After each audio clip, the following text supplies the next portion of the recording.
the one thing the lads and lasses in the ABSA Off-Road Championship will not see anything of. Tracks, they go off-road and they stay there. And for Team Nissan Motorsport, that's exactly the way they like it. Rough and tough. The Nissan squad is aiming for an unprecedented 6th consecutive championship win in the series for manufacturers, as well as the individual drivers and co-drivers championships in 2006. Last year, it took something special. After more than 5,500 k's of racing over 8 races all over Southern Africa, a mere 3 points separated 3-time champ Hannes Kobler and newcomer Alfie Cox, with the former bike racer winning through at the very last race of the season, the Ford Carnival City 400, as it went right down to the wire between the teammates. The big 4-litre V6 SP class also figures prominently in Team Nissan's racing plans. The distinctive fire engine red car debuted in 2005 toward the end of the season in the capable hands of former champ Duncan Foss and proved itself with a huge improvement in torque. Team manager Glenn Hall announced the driver changes to us at their Midrand base. Yeah, we do have a couple of changes in the driver lineup. Duncan Foss, who did the lion's share of the testing of the Super Production next year, is moving into Alfie's seat effectively, and Alfie having Leicester to follow his Dakar program. So Ralph will be staying on, and Duncan and Ralph will make a formidable team, I think. In the other car, we've got Hannes. Now, Hannes has decided not to retire, which is great news for us, and I think Hannes is determined to really regain his championship status. He missed it by just 3 points last year. He says 50 is definitely not too old, and he's going flat out. So Hannes will be joined by Francois, and that'll be the two teams in the top cars for this year. And a formidable outfit they will be again in 06, that's for sure. Nissan have won more titles than they care to remember, and for reason too.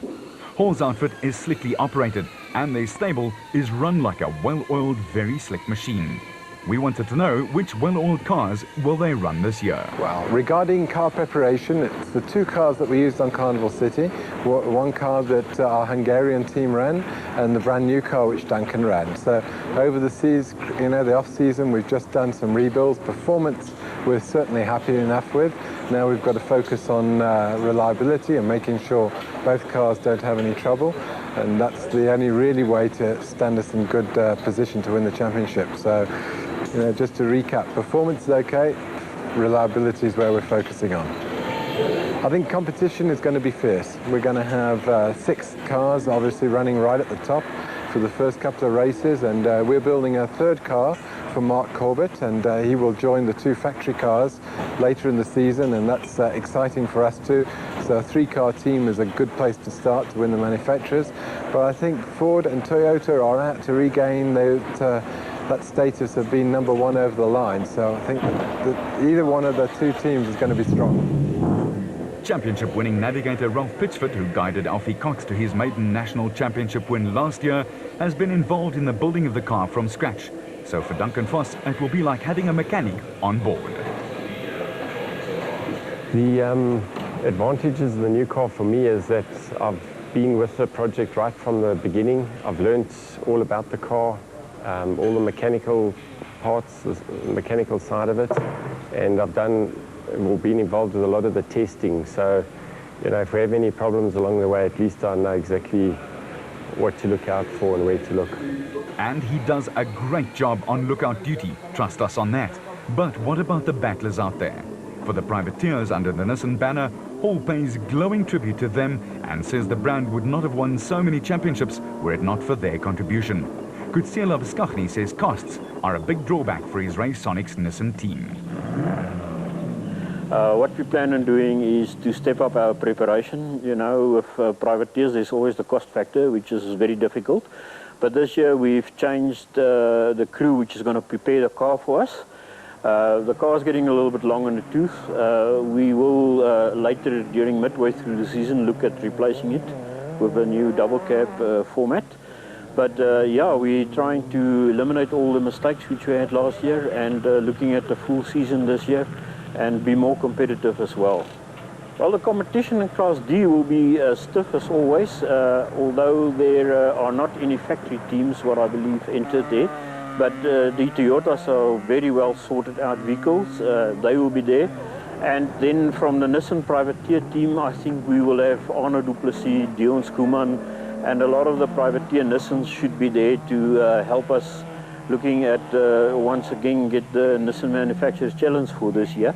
We thank Nissan for once again supporting us as privateers, and we're looking at a good year, but Class D is always very stiff as far as competition is concerned. So how do privateers go about things? What did the Raconic team do in the off-season, and how will they approach 2006? Well, in the off-season, we've practically rebuilt the whole car, looking at all the suspension components, replaced that. We've replaced the whole transmission section, and we're looking at having the car rewired because electrical problems caused us a lot of standing time last year.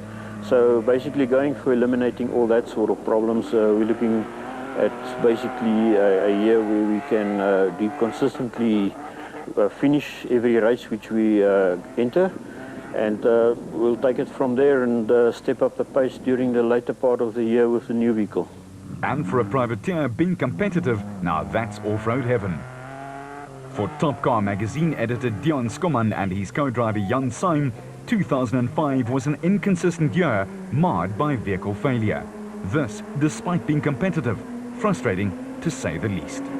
2005 was a bit of a problem year for us. We had the odd mechanical mishap, and it really wasn't the kind of season we'd like to remember, although what we did do is show quite a lot of pace. The vehicle certainly was right up there when we kept it together.